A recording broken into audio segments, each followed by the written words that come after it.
I have this cube selected, it's outlined in orange, and there's a big idea in Blender called the 3D cursor.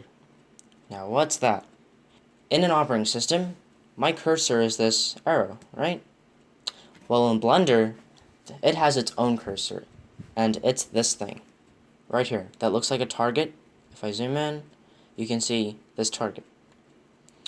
And basically, this 3D cursor controls where you're going to add an object. So in the case that I hit Shift A to add an object, right? Hitting Shift A brings up the context menu. I want to add a sphere. So I'm going to do UV sphere. And I'm going to hit wireframe view, Z. And I can see the sphere is inside the cube. But I added it inside the cube, and I don't want to do that. I want to put it to the side of it, because otherwise I can't see the sphere. So I'm going to delete the sphere I just added, hitting X, clicking delete, and this is what I can do.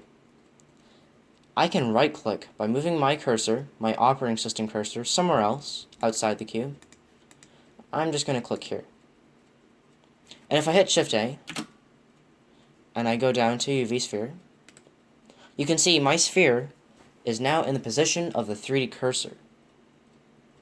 And this is important because you don't always want to add objects into the center of this very basic grid world. You might need to position something. Say you're creating the solar system. You don't want everything's not in the center, right?